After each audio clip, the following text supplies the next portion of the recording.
నిధివన్ ప్రేక్షకులకు స్వాగతం. అసలు శివతత్వం అంటే ఏమిటి?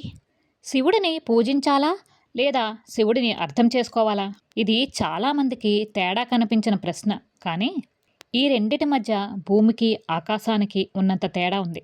ఒకరు ఆలయానికి వెళ్తారు, ఒకరు లోపలికి వెళ్తారు, ఒకరు శివుడి ముందు నిలుస్తారు, ఒకరు శివుడిగా మారుతారు.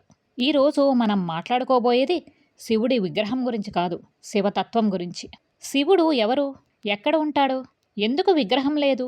ఎందుకు లింగం? ఎందుకు శ్మశానం? ఎందుకు భస్మం? ఎందుకు మౌనం? ముఖ్యంగా మహాశివరాత్రి ఎందుకు అంత పవిత్రం?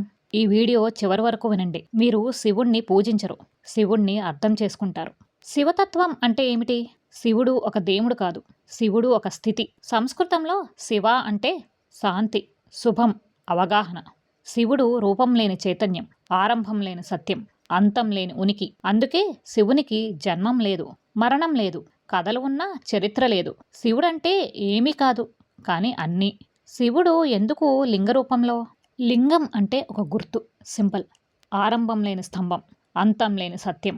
బ్రహ్మ సృష్టికర్త, విష్ణువు స్థితికారుడు. ఈ రెండింటికి ఆది అంతం ఉంది. కానీ శివుడు కాలానికే అతీతుడు. అందుకే జ్యోతిర్లింగం, వెలుగు మాత్రమే, ఆకారం లేదు. శివుడు చెప్పే సందేశం ఏమిటంటే, నన్ను చూడకు, నాలో లీనమవు.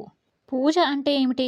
బయట చేయడం, అడగడం, ఆశించడం. అర్థం చేసుకోవడం అంటే లోపల చూడడం, విడిచిపెట్టడం, అవగాహన పెంచుకోవడం.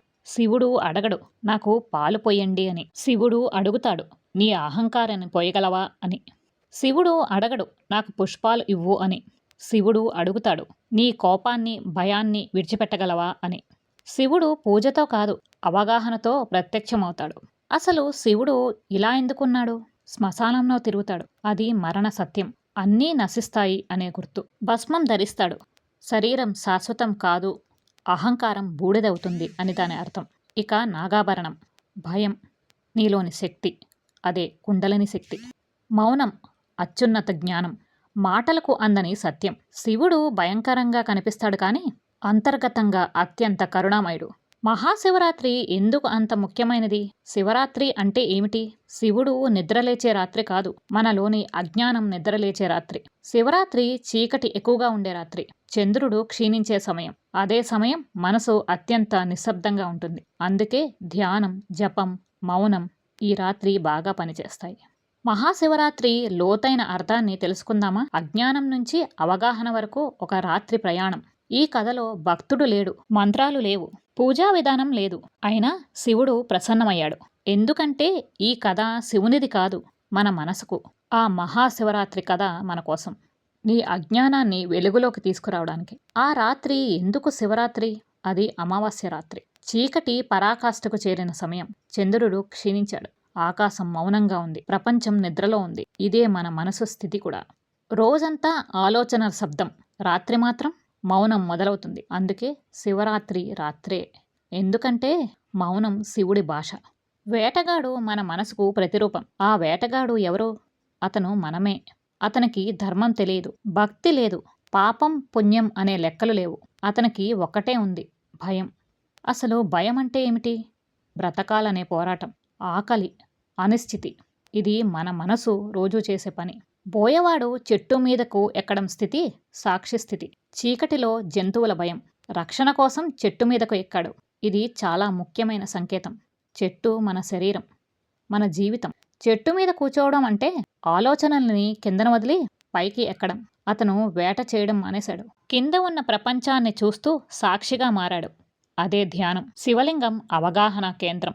చెట్టు కింద ఒక శివలింగం ఉంది. అతనికి అది శివలింగం అని కూడా తెలీదు. ఇది అత్యంత లోతైన అంశం. శివుడు తెలుసుకున్న వారికే కాదు, తెలియని వారికి కూడా స్పందిస్తాడు. శివుడు ఆచారాల చూడడు, అవగాహన స్థితిని చూస్తాడు.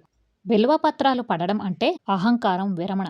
భయం వల్ల ఆకులు తెంచుకుంటాడు. ఆ ఆకులు కింద పడతాయి, అవి శివలింగం మీద పడతాయి. అతనికి తెలియకుండానే పూజ జరుగుతోంది.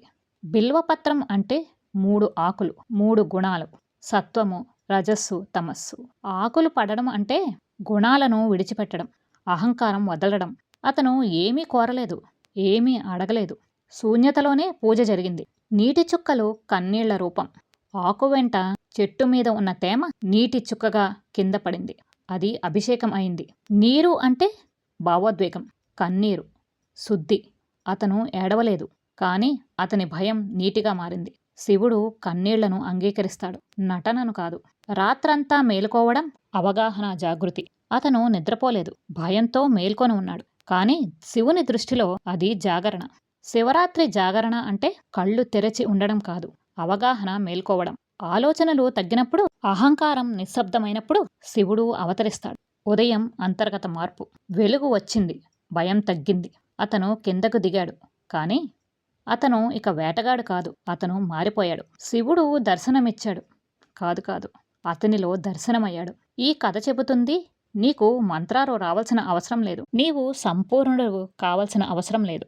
నువ్వు పెర్ఫెక్ట్గా కాపోయినా నిజంగా ఉన్నావా, భయంతో అయినా పూర్తిగా ప్రజెంట్గా ఉన్నావా, అంతే చాలు. అవిధిన కృతా పూజ శివస్య ప్రీతికారిక. విధి విధానాలు లేకుండా చేసిన పూజ కూడా శివునికి ప్రీతి కలిగిస్తుంది. భావాగ్రహి మహాదేవ న విధి గ్రాహక శివ. ఇది చాలా కీలకమైన అర్థం. శివుడు విధిని కాదు, భావాన్ని మాత్రమే గ్రహిస్తాడు. మనం ఈ కథలో చెప్పిన బోయవాని పేరు లుబ్ధకుడు. లోభం, ఆకలి, భయం, ఈ మూడు అతని జీవిత సత్యాలు. కానీ అదే రాత్రి అతనికి తెలియకుండానే అతను శివుని చేరాడు. భయంతో చెట్టు మీద కూర్చున్నాడు, కానీ శివుని దృష్టిలో అతను ధ్యానంలో కూర్చున్నాడు. ఆకులు తెంచాడు వేట కోసం, కానీ ప్రతి ఆకు పడినప్పుడు అతని అహంకారం పడింది. ఆ నీరు అభిషేకం కాదు, అది అతని లోపల భయం కరిగింది.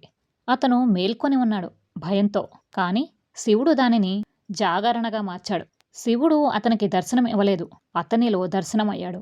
నీకు భక్తి రావాల్సిన అవసరం లేదు, నిజంగా ఉండాలి. నీకు పద్ధతులు రావాల్సిన అవసరం లేదు, మౌనంగా ఉండాలి. శివుడు అడిగేది ఒకటే, నువ్వు నీ స్థితిలో ఉన్నావా అని. ఆధునిక మానసిక శాస్త్రం చెబుతుంది, మన బాధలకు మూలం అహంకారం, భయం, నియంత్రణ, కోరిక, కోపం అంగీకరించలేకపోవడం. శివతత్వం చెబుతుంది, వదిలివేయి, సాక్షిగా ఉండు, మౌనంలో నిలువు. అందుకే శివుడు అత్యుత్తమ థెరపిస్ట్. శివుడు దేవుడు కాదు, శివుడు ఒక స్థితి. నీకు కోపం రాకపోయిన రోజు కాదు, కోపాన్ని గమనించిన రోజు శివుడు. నీకు బాధ లేకపోయిన రోజు కాదు, బాధతో కూడా శాంతిగా ఉన్న రోజు శివుడు.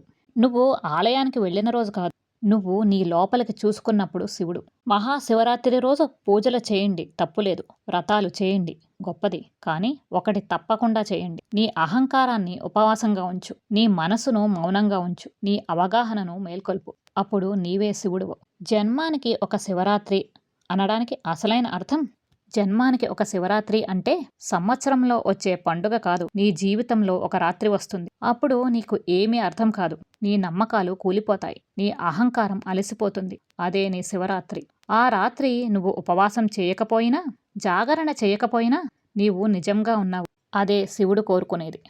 మహాశివరాత్రి శరీర పరీక్ష కాదు, మనసు మేల్కొల్పు. ఖాళీ కడుపుతో ఉండలేకపోయినా సరే, రాత్రంతా మేల్కొని ఉండలేకపోయినా సరే, ఒక్క క్షణం అయినా నీ లోపల నీవు నిలబడి నీ ఆలోచనలని చూడగలిగితే అదే మహాశివరాత్రి. శివుడు పూజలో కాదు, శివుడు మౌనంలో ఉన్నాడు. జన్మానికో శివరాత్రి. ఆ రాత్రి నీ అహంకారం నిద్రపోతుంది, నీ అవగాహన మేల్కొంటుంది. అప్పుడే నీవే శివం. హర హర మహాదేవ. శంభో శంకర.